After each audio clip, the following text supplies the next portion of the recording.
Having a healthy soul means you are immunized against the bondage of the enemy. You cannot be brought into bondage if your soul is healthy. You're very unlikely to enter into agreement with the enemy, because healthy soul, it also means that you're a prime candidate to rescue others from destruction.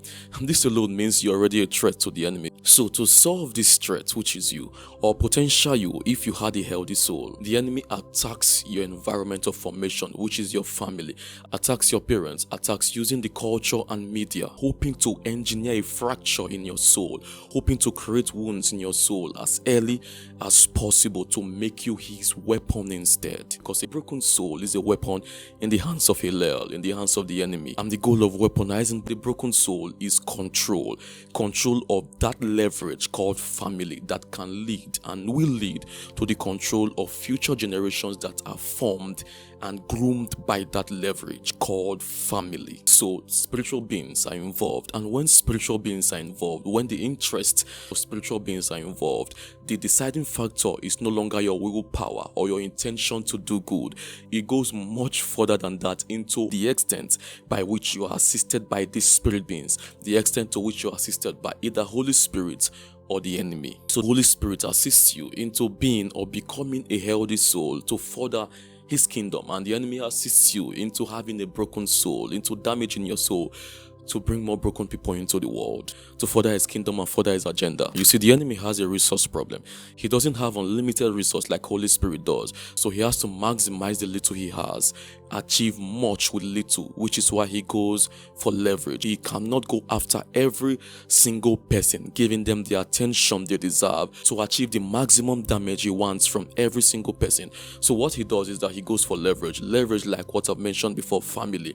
If he can corrupt the environment that forms every human being, he can achieve much with little inputs. And since the family was designed as God designed it to replicate life, advantages, inheritances, blessings across generations, the mechanism is already there. God has already installed that mechanism in the family system. So what the enemy does is that he takes that mechanism and corrupts it and makes it to replicate what he wants instead, which is damage, destruction, chaos, ignorance, and death across generations, just increasing more oppression, more death, more chaos, more destruction, more sin, more iniquity, more confusion across generations. He finds a wound in a person, whether a rejection that they never attended to, an abandonment by a parent or by someone close to them that they never healed from, or maybe loss of a parent or of both parents, exile, abuse, betrayal, or violation that was buried deep in their soul that they never brought to God or submitted to God, or that they never thought was anything serious. And when he finds that, he begins to walk around that wound to make it deeper, to make it more intense, to make them believe it's their identity, to make them believe it's who they are. And if possible, he wants to make sure that they never notice that they have that wound in the first place,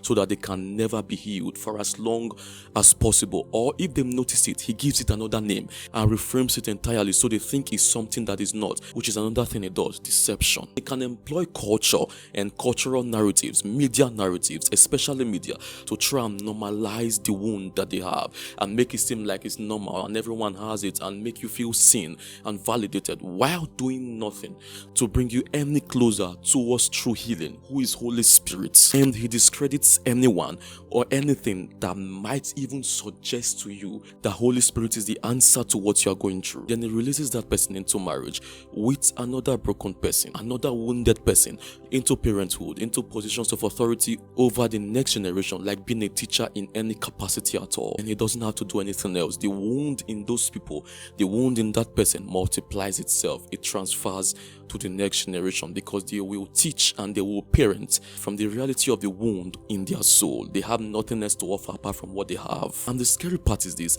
the parent or the teacher doesn't even have to intend to do any harm.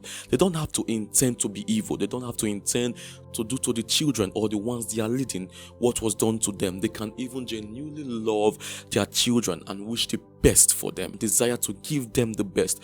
But because they are broken and they are unhealed and they never attended to it, they never brought it before Holy Spirit, they will replicate the damage in their souls in some way, shape or form, whether they want to or not. They will do what was done to them. They will model the damage that was modeled to them, the wrong model modeled to them. They will do the same to their children, even with good intentions. That is the scary part about having a damage in your soul. A broken parent, a broken teacher in a position of authority over the next generation is one of the most effective weapons the enemy has engineered till date. They unintentionally, intentionally sometimes, but most times unintentionally, open doors in the lives of those they are leading, in the lives of those they are parenting, which the enemy walks through. So you could call them some kind of sleeper agent for the enemy.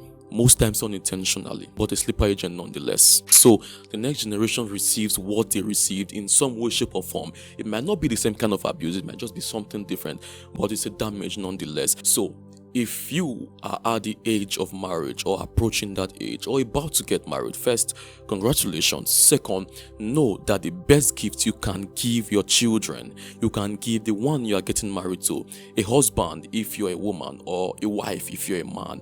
The best gift you can give that person is a healthy soul. It's not money. You can have money and be broken and damage and ruin the lives of those you are leading and those you've been put in authority over. You can do that even with good intentions. It's not money, it's a healthy soul. That is the most beautiful gift you can give to your children, because then they will have an advantage that almost no one has in this day and age. I will bring fruits both in this earth, this age, and the age to come, eternity. Two people carrying unaddressed wounds and damages in their soul.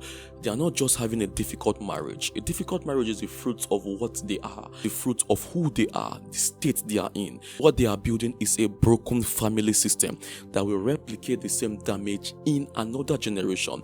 They have been weaponized and they will weaponize their children to cause damage further down the generational line. So address what was done to you. Address it. It's not something you can put off. You will do that to your children in some way, shape, or form. If you don't address it, address that before you stand at the altar across from someone, your husband or your wife, your husband if you're a woman and your wife if you're a man, to take vows, to enter into a covenant, because both the things that were done to you and the place you grew up in and the things in your bloodline enter into that covenant with you, and your children inherit everything whether they want to or not. So the best gifts you can give them, like I said, a healthy soul, a sanctified bloodline. Go before Holy Spirit and ask Him to show you the things that He needs you to address, that need to be addressed, the things that run through your bloodline, the things done to you when you were younger that you have normalized or buried, forgotten, or assumed they don't mean anything, and deal with them now before it becomes a foundation of the new house, of the new family you are trying to start. You have to be intentional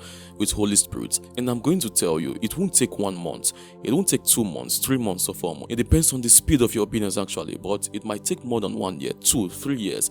But it's something that you will be grateful you did, both because of your children and because of even yourself, because the work of sanctification in your soul is something you will reap the fruits of in this life, in the age to come, eternity. You will continue to reap the fruits of that. So that's it for this video. If you have any questions, you can leave them in the comments. Subscribe if you intend to see more videos like this. There are many more topics to cover, and I'll see you next time.